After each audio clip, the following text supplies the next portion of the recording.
And for more on the state of manufacturing here in America, let's bring in Jay Timmons, President and CEO of the National Association of Manufacturers. Jay, it's great to have you on the show. And I think we got to start right there. You obviously have a real-time sense of what we're seeing in terms of manufacturing activity in the industrial side of the economy here in the U.S. What is taking root? So, you see the data and you're starting to see that manufacturing activity is ticking up over this first part of the year. But what I can tell you, Morgan, is that what I hear from manufacturers all over the country is there is this incredible optimism about the future, and that is because of the certainty that was achieved last year during the tax reform debate. H.R. 1 was passed. That strengthened and renewed the 2017 tax reforms. Regulatory modernization is occurring right now as we speak. And of course, energy abundance is a big focus for this administration, and that is important to us. Now, having said that, there are a few headwinds. You mentioned one, which is rising input costs.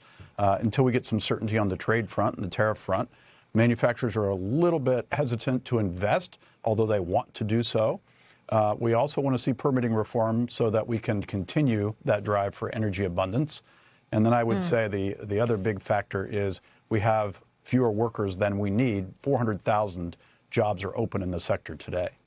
And I want to talk a little bit more about that last piece, that last point you just made here in just a moment. But first, trade uncertainty. How is the conflict in Iran and rising energy prices factoring into all of this, too? And I guess not even just right now, but longer term, what does it do to shape this reindustrialization narrative?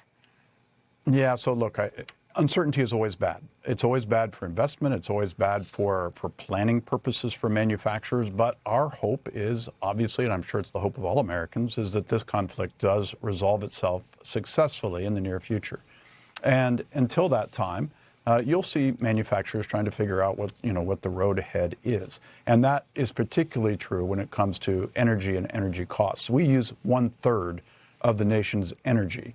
So any change in energy prices, even just a little bit, impacts our bottom line tremendously.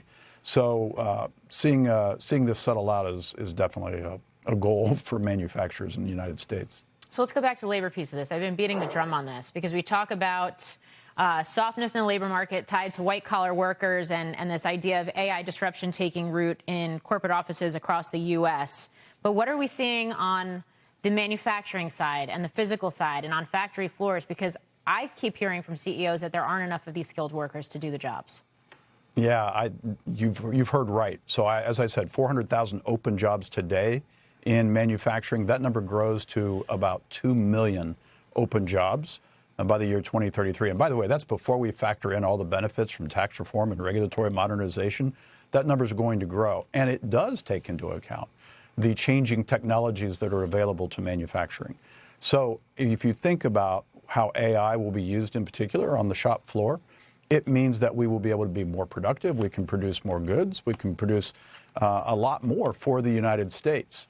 Having said that, we need to upskill and we need to train the manufacturing workforce for that new type of job that will emerge because of technology and AI. Right now, our Manufacturing Institute has been working with manufacturing workers to train them on AI skill sets. And that is the #1 goal, I think, for manufacturers right now who are trying to upskill their workforce. About 50% today use AI. That number will grow to about 80% by the year 2030.